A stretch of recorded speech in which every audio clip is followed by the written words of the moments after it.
At 9:17 in the morning, a young lieutenant lay in the ruins of a Japanese bunker, staring through a rifle scope his own commanding officer had called a toy. For 6 weeks, every man in his battalion had laughed at him. They called his rifle a mail-order sweetheart, a hunting gun bought with 2 years of saved pay. Wrong for war, wrong for the jungle, wrong for Guadalcanal. Then 11 Japanese snipers began killing his men faster than malaria could. 14 dead in 72 hours. The battalion commander stopped laughing and asked one question. Could that ridiculous civilian rifle actually kill a trained soldier hiding 90 feet up in a banyan tree, invisible, patient, and armed with a scoped Arasaka built for exactly this kind of war? Over the next 4 days, John George would answer that question 11 times, then find himself hunted by the very men he was hunting, crawling through mud with 2 rounds left, surrounded by soldiers who had come looking for revenge. This is not a legend. Every name, every date, every kill is documented. And what happened in those coconut groves changed how the American military thought about a single man with the right rifle forever. Second Lieutenant John George was 27 years old, and he had already won the argument once before, back in 1939, when he shot a perfect group at 1,000 yards and became the youngest man ever to win the Illinois State Rifle Championship. He was 23 then, a National Guard weekend soldier from a small town, and the trophy meant something to the men who shot beside him. It meant nothing to the United States Army. At Camp Forest, Tennessee, George had spent nearly 2 years of his National Guard pay on a rifle he believed would matter more than any trophy. A Winchester Model 70, bolt action, chambered for the same .30 caliber cartridge the Army's own rifles fired. He mounted a Lyman Alaskan scope on a Griffin and Howe base, 2.5 power magnification, nothing fancy by hunting standards but more precision than any standard infantry weapon in the Pacific carried. He ordered it through the mail because there was no other way to get it, and then his unit shipped out before the crate arrived. The armorer who eventually processed the rifle at Camp Forest looked at the wooden crate marked fragile and asked George, only half joking, whether the gun was meant for deer or for Germans. George told him it was for the Japanese. Nobody laughed then. They laughed later, once the rifle actually caught up with him, forwarded through military mail across an ocean, arriving in a supply tent on Guadalcanal in the closing days of December 1942, 6 weeks after he first requested it. By then, George had spent the entire voyage across the Pacific watching other men clean their M1 Garands while his own rifle sat in a warehouse back in Illinois. The Garand was the standard weapon of the American infantryman, semi-automatic, 8 rounds, a rifle built for a soldier who needed to fire fast and often. It weighed 9.5 pounds. George's Winchester, once the scope was mounted, weighed close to the same, but it held only 5 rounds, and every one of those rounds required him to work a bolt by hand between shots. Captain Morris, George's company commander, took one look at the sporting rifle and ordered him to leave it in his tent.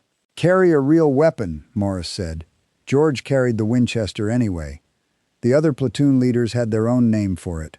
They called it his mail-order sweetheart, and they said it loud enough for George to hear every time he checked the scope mounts or wiped cosmoline from the bolt.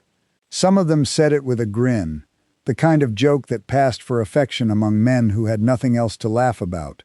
Others said it flatly, the way a man dismisses something he has already decided is beneath his attention. George answered none of it. He cleaned his rifle in the evenings the way other men wrote letters home, carefully, without hurry, as if the ritual itself were the point. For 6 weeks, nobody on Guadalcanal had any reason to think the joke was wrong. George had fired the rifle exactly 0 times in combat. The men mocking him had earned the right. The 132nd Infantry Regiment had relieved the United States Marines on Guadalcanal in late December of 1942, stepping into a fight that had already cost the Marines since August. The Marines had taken Henderson Field in the earliest days of the campaign and had held it against everything the Japanese Navy and Army could throw at the island. But holding an airfield was not the same as clearing an island. 2 targets remained unresolved when the Army arrived. Mount Austin, a 1,514-foot ridge the Japanese called the Gifu, honeycombed with 47 bunkers and defended by roughly 500 men, and the coastal groves west of the Matanikau River, thick with coconut palms and massive banyan trees, where Japanese soldiers who had retreated from Henderson Field had gone to ground. George's battalion attacked Mount Austin on December 17th. The fighting lasted 16 days. 34 Americans died. 279 more were wounded before the battalion finally secured the western slope on January 2, 1943. It was the kind of fight that measured itself in yards and bodies, bunker by bunker, grenade by grenade, and by the time it ended, George's Winchester had done nothing but sit in a holster, untested, unproven, exactly the toy Captain Morris had called it. The fight that came next was different in nature, and it was the fight George's rifle had actually been built for. The jungle around Point Cruz held no bunkers, no fixed lines. What it held was open ground broken by massive banyan trees, some 90 feet tall with trunks 8 feet thick, and Japanese soldiers who had learned to climb into those trees before dawn and wait there all day, invisible from the ground. Some of those soldiers carried scoped Arisaka rifles. They knew the terrain. They knew how to be patient. And starting on January 19th, they began killing Americans one at a time, from ranges and angles nobody could immediately trace. On the 19th, a sniper shot Corporal Davis while he filled canteens at a creek. On the 20th, another sniper killed 2 men from L Company during a routine patrol. On the 21st, 3 more Americans died, one of them shot through the neck from a tree his own patrol had already walked past twice without noticing. In 3 days, the snipers hiding in the Point Cruz groves had killed 14 men and wounded more, and nobody in the battalion had located a single shooter. The battalion commander summoned George on the night of the 21st. This was not Captain Morris now, but a higher authority, with a body count problem larger than any single company could solve. Japanese snipers were killing his men faster than malaria, faster than dysentery, faster than anything the medical officers were logging, and conventional patrols kept walking past the shooters without seeing them. The commander wanted to know, bluntly, whether that ridiculous mail-order rifle everyone joked about could actually hit anything that mattered. George did not raise his voice, and did not need to. He listed his credentials the way a man lists facts rather than boasts. Illinois state champion at 1,000 yards in 1939, youngest winner in the state's history at 23 years old, 6-inch shot groups at 600 yards using iron sights alone, before the scope was ever mounted. With the Lyman Alaskan in place, he could put 5 rounds inside 4 inches at 300 yards, a level of precision no Garand in the battalion could match at that range, magnification or not. The commander gave him until morning to prove it. That night, George did not sleep. He worked instead. The Winchester had been packed in a heavy coat of cosmoline for the ocean crossing, and though he had cleaned it once already, he stripped it down again, checked every screw on the Griffin and Howe scope mount, and confirmed the reticle held 0. He loaded 5 rounds of hunting-grade .30 caliber ammunition he had packed for himself back in Tennessee, ball ammunition close enough to military specification that it would feed and strike exactly where the Garand's own cartridges struck, but chosen and inspected round by round, the way a man chooses ammunition when he expects to need every shot to count. At dawn on January 22, 1943, George moved into position inside the ruins of a Japanese bunker his battalion had captured 3 days earlier. The position overlooked the coconut groves west of Point Cruz, the same stretch of jungle where 14 Americans had already died to shooters nobody had seen. Intelligence believed the snipers were operating from the tallest banyan trees in the area, using height and foliage together to become invisible from the ground. George carried no spotter and no radio man.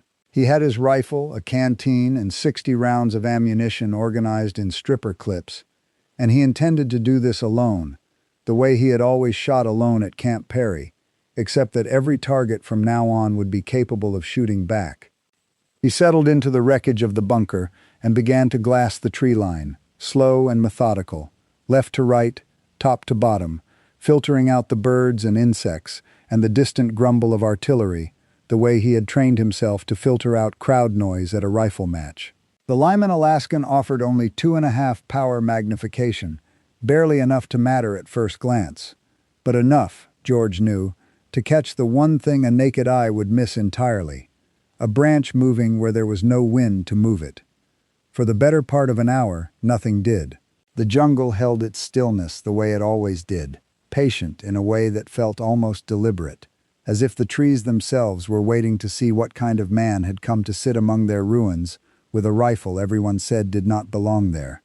Sweat ran down George's neck and pooled at his collar. Insects landed on his hands, and he let them stay rather than risk the smallest twitch of movement.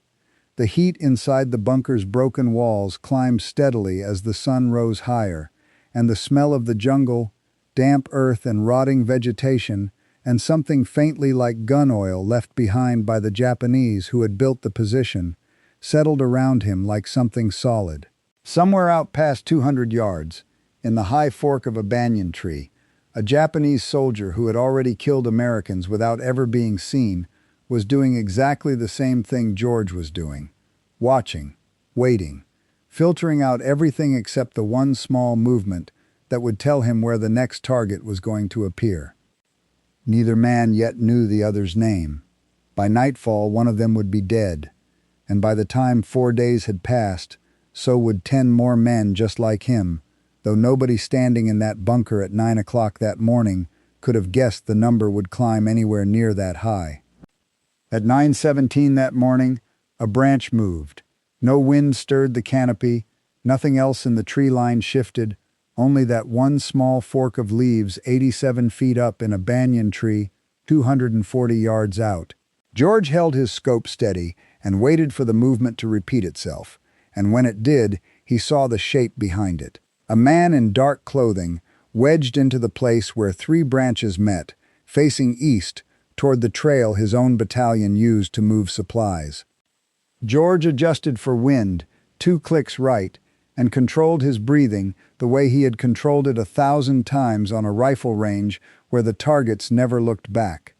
The Winchester's trigger broke clean at 3.5 pounds, tuned by his own hands at Camp Perry long before the war existed for him, as anything more than a rumor in the newspapers. He squeezed it now, and the rifle cracked through the jungle for the first time since it had left Illinois.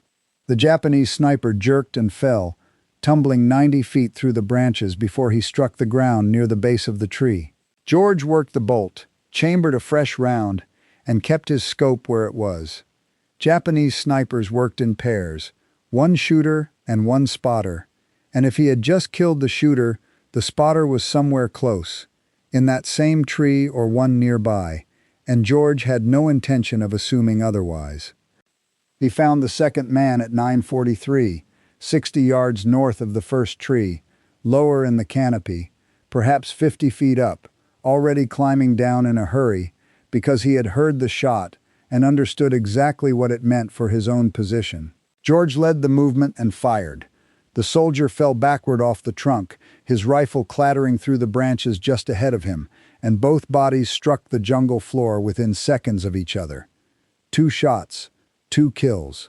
George reloaded from a stripper clip with hands that did not shake, because nothing about this felt different yet from a match at Camp Perry, except that these targets, unlike paper ones, were capable of shooting back, and at 11:21 one of them did. A Japanese bullet struck the sandbag 6 inches from George's head, spraying dirt across his face, and he rolled left and pressed himself flat against the bunker wall. The shot had come from the southwest, a different direction entirely from the first 2 kills, which told George the Japanese were not simply waiting to be found. He forced himself to stay still for 3 full minutes, because basic sniper doctrine said a shooter relocates immediately after firing, and rushing back into position would only get him killed by a man who had already moved. When he finally eased back to the sandbags and began glassing the tree line to the southwest, he was looking for a man who was no longer where he had fired from. He found him at 11:38, in the 3rd tree of a cluster of 5 banyans, 73 feet up, repositioned onto a different branch but still in the same tree. It was a small mistake, the kind a tired man makes without realizing it, and George did not waste the opportunity. The third sniper fell without a sound. George felt none of the satisfaction he might have expected. Each kill was simply a problem solved, followed immediately by the next problem, the next tree, the next patch of shadow that might or might not hide a man waiting to end his morning. His shoulder ached from the Winchester's recoil, 5 times now against a stock that had never been designed for sustained combat use, and his eyes burned from hours of steady focus through a scope that offered no rest between targets. He drank sparingly from his warm canteen water and never once seriously considered leaving the bunker before the light failed completely. By noon, 5 Japanese snipers were dead, and word of it had already spread through the battalion faster than George could have anticipated. Men who had spent 6 weeks calling his rifle a mail-order sweetheart now wanted to come and watch him work, and George refused every one of them, because spectators drew attention, and attention drew fire, and he had not survived the morning by being careless. The Japanese adapted after the 5th kill. They stopped moving in daylight entirely, and George spent the rest of the afternoon glassing empty trees and seeing nothing at all. Patience against patience, until he finally returned to battalion headquarters at 1600 hours to report to Captain Morris, who had no mockery left in his voice, and only one request: be back in position at dawn. January 23rd began with rain, heavy tropical rain that turned the jungle floor to mud and swallowed the tree line beyond 100 yards. George sat in the ruined bunker and waited, because there was nothing to do but wait, and the rain did not slacken until 8:15 and did not clear enough for real visibility until 8:30. At 9:12, less than an hour after the weather broke, he found the first sniper of the day, a man who had used the sound of the storm to climb into position unseen and chosen a tree 290 yards out, farther than any shot from the day before. The Japanese were learning George's effective range and adjusting to stay outside it, or trying to. George compensated for the extra distance and fired, and the 6th sniper fell exactly as the first 5 had. The response this time was not another sniper's bullet. At 9:57, Japanese mortar rounds began falling around George's position, the first landing 40 yards short, the second 20 yards short, walking toward him with the patient precision of gunners who had triangulated his location from muzzle flash or sound and intended to finish what a rifle could not. George did not wait to see where the 3rd round landed. He grabbed his Winchester and ran, sprinting north along the tree line and diving into a shell crater as the 3rd salvo tore the bunker apart behind him in a burst of smoke and flying debris. Had he stayed 30 seconds longer, the story would have ended there, in the wreckage of a position that no longer existed. He relocated to a fallen tree 120 yards north of the destroyed bunker, a position that offered cover and a clear view into the groves, and resumed his watch as if nothing had happened, because nothing about the mission had changed even though everything about his safety had. The Japanese sent more snipers into the trees that afternoon, and George understood what that meant. They were no longer simply defending a position. They were hunting him specifically, the way he had been hunting them, and the fight had quietly become something closer to a duel between 2 men who knew exactly what the other was capable of. At 2:23 in the afternoon, George killed his 7th sniper. At 3:41, he killed his 8th, a man who had climbed 94 feet up a banyan tree for better concealment, only to create a silhouette against the sky the moment the sun's angle shifted enough to betray him. By 5 o'clock, Captain Morris sent a runner to bring George back after 9 straight hours in position, and George reported 8 confirmed kills over 2 days, 12 rounds fired for 8 kills and 4 misses, a ratio that silenced whatever doubt remained in the battalion about what his rifle could do. Morris ordered him back into the field at dawn on the 24th. That night, George cleaned the Winchester and did the arithmetic that mattered most. 11 Japanese snipers had been operating in the Point Cruz groves. 8 were now dead. 3 remained, and George understood without needing to be told that those three would be the best of the group, the ones who had survived the longest, the ones who now knew exactly what he looked like and exactly what rifle he carried. He loaded 5 fresh rounds and tried to sleep, gave up at 3 a.m., and sat in his tent with the rifle across his lap until the rain returned at 4:15. By 5:30 the rain was heavy enough to delay any dawn operation, and George used the pause to do something he had not done before. He abandoned both of his previous positions entirely and moved 70 yards south, to a cluster of large rocks the Marines had once used as a machine gun nest back in December, a position the Japanese would have no reason to expect him to occupy. He settled in and waited for the drizzle to clear. At 7:43 visibility improved enough to work, and at 8:17 on January 24th he found sniper number 9, a man positioned low in a palm tree only 40 feet up, unusual for a group that had spent 3 days climbing high for better sight lines. George's elevated position on the rocks gave him a downward angle into the palm fronds that a ground-level shooter would never have found, and he could see the dark shape of a man's shoulders and head clearly enough to fire. He almost did. Then he stopped, because something about the position felt wrong in a way he could not immediately name.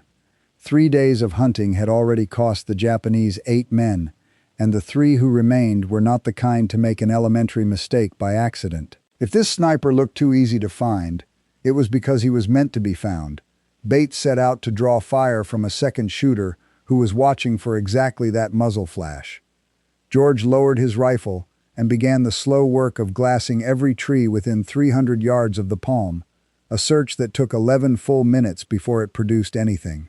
At 8:28 he found the real threat, a man 91 feet up in a banyan tree 80 yards northwest of the palm, hidden inside a natural blind of vines and branches, watching George's previous position at the fallen tree, waiting for a shot that was never going to come from there. George now had 2 problems at once. If he fired at the real sniper first, the sound of the shot would betray his current position before he could work the bolt for a second round, and if he did nothing, the hidden shooter would eventually realize George was not where he expected and begin searching in earnest. So George used the trap the way it had been built to be used. He fired first at the decoy in the palm tree, and the man dropped from it exactly as intended. Before the sound had finished rolling through the jungle, George swung his rifle toward the banyan tree, watching for the reaction he knew was coming. The hidden sniper turned toward the noise, and that single turn created the movement George needed. He fired before the man could complete the motion, and the 10th sniper fell, his rifle tumbling through the branches after him. 2 shots, 2 kills, but George had revealed his position to anyone else in range, and he knew it the instant the second shot cleared the barrel. He grabbed his rifle and ran east along the rock line, dropping into a drainage ditch 40 yards away and pressing himself flat into the mud. 6 seconds later, Japanese machine gun fire raked the rocks he had just abandoned. 17 seconds of sustained fire that chewed the stone into dust and fragments before finally stopping. George counted to 60 before he moved again, relocating 100 yards east to a shell crater half filled with rainwater, settling in with the water up to his chest and the Winchester resting on the rim. George sat in the crater with the cold water pressing against his ribs and felt something close to respect for the men he had spent 3 days killing. Whoever remained had watched 10 comrades die in exactly the ways that should have taught them how not to die themselves, and each one had adjusted, moved farther, hidden lower, waited longer, refusing to repeat the mistake that had killed the man before him. This was no longer a matter of finding careless targets in trees. It had become 2 hunters studying each other's habits in real time, and George understood that whatever advantage he still held existed only because he had not yet made a mistake of his own. 10 confirmed kills. 1 remained, and George understood exactly what that meant. The 11th sniper had watched 10 of his comrades die over 3 days. He knew George's tactics by now, knew roughly where George operated, and somewhere in the trees, or, as George would soon discover, not in the trees at all, he was watching and waiting and planning his own version of this same hunt. At 9:47, George realized his mistake. The 11th sniper was not hiding in a tree. He was on the ground, crawling through the undergrowth, 60 yards to the south, using ferns and vines and fallen branches for cover, working his way toward the rocks where George had been positioned before the machine gun fire drove him out. George stayed motionless in the water-filled crater, his rifle already shouldered but the angle wrong, the crater rim blocking any clear shot at a man who was still approaching. The Japanese soldier stopped 40 yards from the rocks at 9:52 and studied the position for any sign of movement, and George waited him out, because patience was the one skill that mattered more than marksmanship in work like this. At 9:58, the man began crawling again, closing the distance in careful increments, 35 yards, 30, 25, approaching from the exact direction George had used to escape the mortar and machine gun fire the day before, hunting George the same way George had been hunting him. At 10:03, the soldier reached the rocks, climbed into the old machine gun nest, and faced east toward the drainage ditch, the place George should logically have relocated to. His back was fully exposed, 38 yards from George's actual position in the crater, an easy shot even without a scope. George did not take it immediately. 10 days of surviving American operations in these groves did not belong to a man who made careless mistakes, and an exposed back in an obvious position was, George suspected, exactly one more piece of bait. He kept his scope on the man in the rocks but widened his attention to the surrounding ground, and at 10:06 he found the second threat, another Japanese soldier 70 yards northwest behind a fallen tree trunk, motionless, watching the drainage ditch, rifle aimed at the exact spot George was supposed to be hiding. Two men, not one, whether the final two snipers working together or something closer to a deliberate trap built specifically to catch him, and George could not fire on both before the second man reacted and returned fire of his own. So George lowered himself deeper into the water until only his eyes and the crown of his head remained above the surface, keeping the Winchester's muzzle pointed skyward to keep the barrel clear, and waited. At 10:13, the soldier in the rocks stood, having watched the empty ditch for 10 minutes, and concluded George had moved farther east, and signaled to his partner behind the fallen tree. The two men began moving in a sweep, 70 yards apart, parallel to each other, walking directly past George's crater with their backs fully exposed. George rose from the water in silence, dripping, and brought the rifle to his shoulder. He fired at the closer man first, 42 yards out, and the soldier dropped instantly. George worked the bolt, chambered another round, and swung toward the second man, who was already turning and raising his own rifle. George fired first, and the second soldier fell. 11 shots over 3 days. 11 Japanese snipers dead.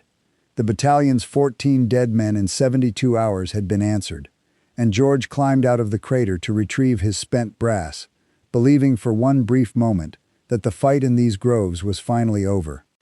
Then he heard voices, Japanese voices, at least 6 men, moving through the tree line toward the 2 soldiers he had just killed, and George understood immediately that the snipers had never been operating entirely alone. He dropped back into the crater, submerged himself to the eyes in the cold, muddy water, and held the rifle vertical to keep the barrel clear while the voices grew closer, found the first body 42 yards away, moved to the second, and then, at 10:28, began moving again, not back toward the tree line but directly toward George's crater.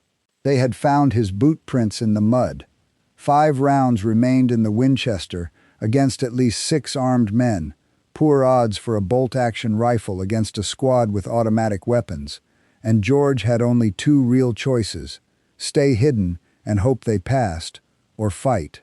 The voices closed to 30 yards, then 20, and at 10:31, a Japanese soldier appeared directly above the crater rim and looked down. Their eyes met for less than a second. George fired from the water. The man fell backward. George worked the bolt while still half submerged, rose, and found 2 more soldiers already at the rim. He fired, worked the bolt, fired again, and both men dropped before either could bring a weapon fully to bear. 3 rounds left. He climbed out on the north side, away from the shouting that followed, ran 20 yards, and dropped behind a fallen tree as rifle fire cracked through the jungle around him, fired at sound and movement, rather than a confirmed target. Through his scope he found 2 more soldiers advancing on the crater from 50 yards, fired at the lead man, dropped him, and watched the second dive for cover as more voices closed in from both the south and the east. He was being flanked, and a bolt-action rifle with 2 rounds left was not going to win a fight against soldiers converging from 2 directions at once. George ran.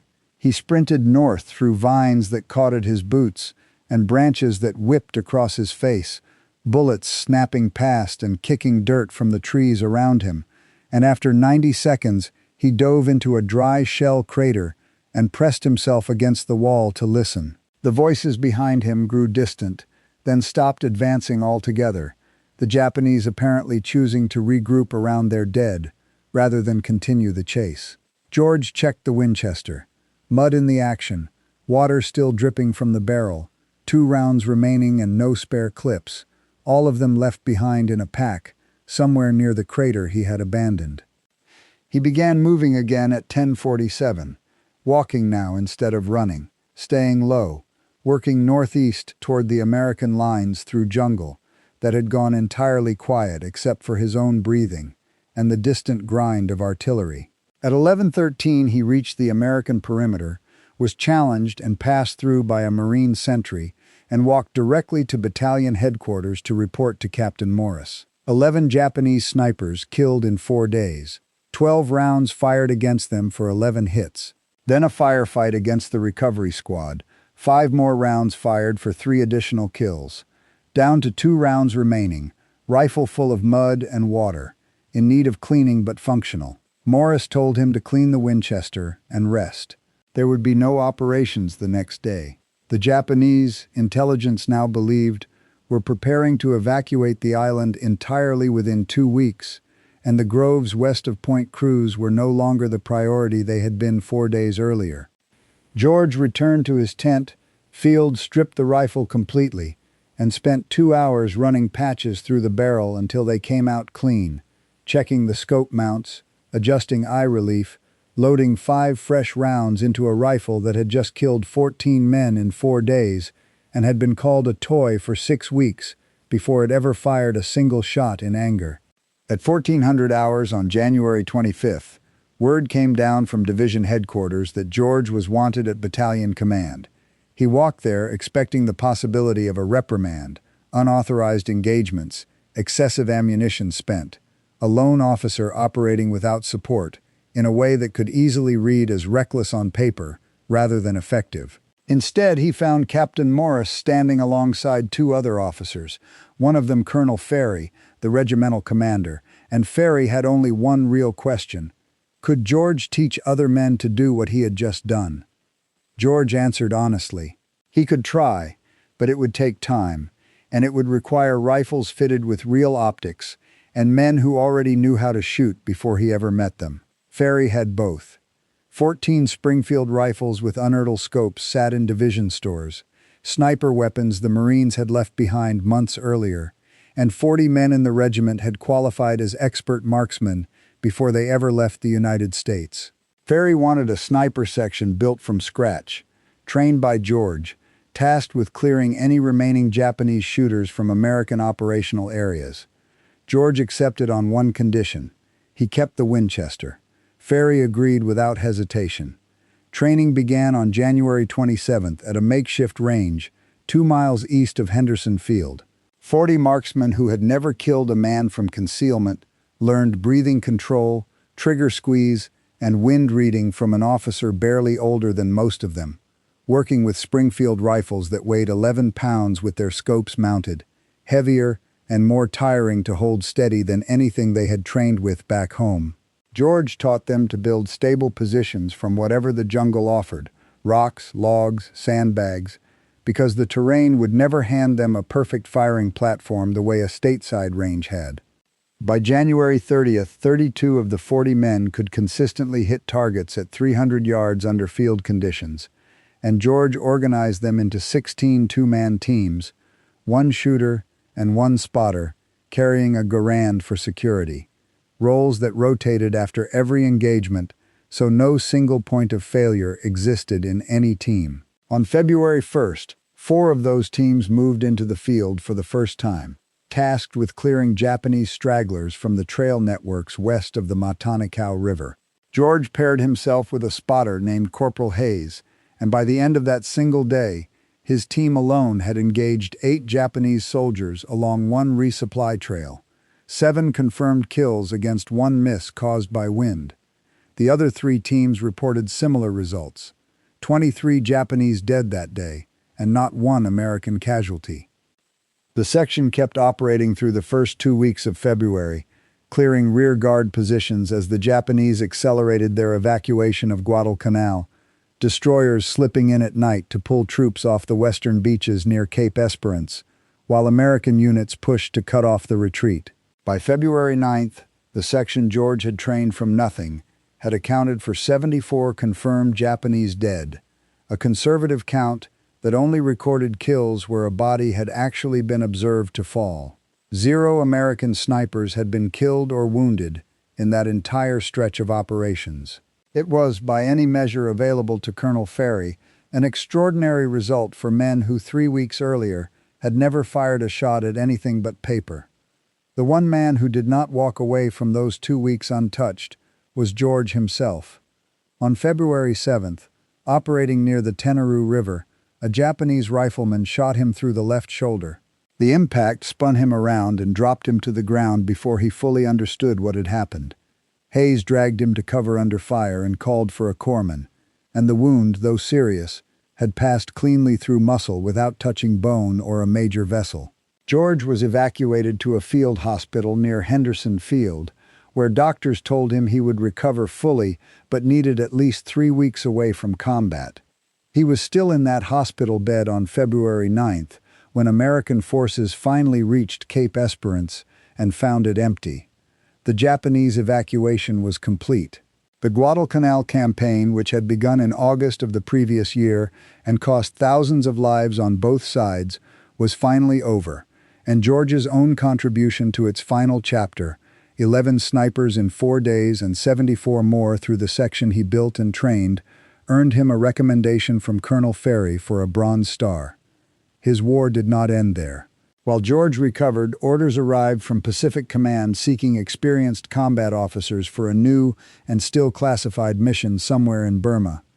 George volunteered, and by March he was aboard a transport crossing the Pacific westward, his Winchester packed carefully in a waterproof case in the cargo hold, the Lyman Alaskan scope wrapped separately in oilcloth. He reached India in early April, one of roughly 200 officers briefed on an assignment to a unit with no official name yet, though the men training alongside him had already started calling themselves Merrill's Marauders, months before the 5307th Composite Unit received its formal designation in May of 1943. The unit trained for long-range penetration deep behind Japanese lines, modeled on the British Chindits, small mobile forces built to operate for weeks without resupply. George modified his own equipment for the mission ahead, swapping the Lyman Alaskan for a lighter Weaver scope and replacing the wooden stock with a synthetic one, shaving nearly a pound off a rifle that would now have to be carried, not driven or shipped, across hundreds of miles of the worst terrain in Asia. The Marauders entered northern Burma in February of 1944, advancing overland toward the airfield at Myitkyina through mountains and jungle the Japanese considered impassable for any force that size. There was no artillery, no motorized transport, only rifles, mortars, and pack mules that broke their legs on the steep descents and had to be shot where they fell. The first week alone covered 83 miles. By March, the unit had marched over 200, fighting a dozen small engagements along the way, never meant to hold ground, only to move, harass, and disappear before the Japanese could organize a real response. George fired his Winchester only 3 times during the entire Burma campaign, once at a Japanese officer directing troops at a river crossing, once at a machine gun crew, once at a sniper who had a marauder patrol pinned down in the open. 3 shots, 3 kills, each one followed immediately by movement, because the Winchester's report was distinct enough from a Garand's that firing twice from the same position was an invitation to return fire. By the time the marauders captured the airfield at Mayetkiana on May 17, 1944, after nearly 3 months and over 700 miles of marching, the unit had lost more men to malaria, dysentery, and typhus than to Japanese bullets, and what remained of the original 5,300 men was no longer combat effective. George survived Burma and returned to the United States in July of 1944, promoted to captain and assigned to Fort Benning, Georgia, where he spent the rest of the war teaching marksmanship and small unit tactics to newly commissioned infantry officers, passing along lessons that had cost 14 American lives in a single stretch of Guadalcanal jungle before anyone believed his rifle was worth listening to. He kept the Winchester in a footlocker in his quarters, rarely looking at it, aware that the war itself was changing around him, moving toward mass-produced rifles and interchangeable soldiers in a way that had little room left for one man with a scoped hunting rifle and the patience to wait out an entire morning for a single shot. George left the Army in January of 1947 as a lieutenant colonel, carrying 2 Bronze Stars, a Purple Heart, and a Combat Infantryman badge, and used the GI Bill to enroll at Princeton, graduating with highest honors in 1950, before spending 4 years at Oxford, and 4 more in British East Africa studying regional politics. He eventually settled in Washington, D.C., as executive director of the Institute of African American Relations, later working as a consultant to the State Department on African affairs, and for years afterward, colleagues who knew he had served in the Pacific had no idea about Point Cruz, no idea about 11 Japanese snipers in 4 days, no idea a Winchester Model 70 sat quietly in a case in his home. In 1947, George finally wrote it all down, not for an audience but for his own record, a technical account of the weapons and tactics of jungle warfare, while the details were still sharp in his memory. The manuscript grew past 400 pages, and a friend at the National Rifle Association who read it convinced George, against his own instinct, that the material was too technical for general readers, to publish it. The book appeared later that year under the title Shots Fired in Anger, written with no embellishment and no self-mythology, just clinical observation of what worked and what did not, and it remains in print today, still cited by historians and firearms researchers studying small arms of the Second World War. John George lived to watch 3 more American wars unfold: Korea, Vietnam, and the Gulf, and to watch the rifle in his own footlocker give way to the M14 and then the M16, while military sniping evolved from a rejected curiosity into a formal specialty with its own schools and doctrine, much of it built on lessons he had learned the hard way in a bunker overlooking Point Cruz. He died on January 3, 2009, at the age of 90. The Winchester Model 70, that had once been mocked as a mail-order sweetheart, now sits in a display case at the National Firearms Museum in Fairfax, Virginia, and most visitors walk past it without stopping, because it looks like nothing more than an old hunting rifle. It is not. It is the rifle that answered, 11 times in 4 days, the one question an entire battalion had refused to take seriously until 14 of their own men were already dead.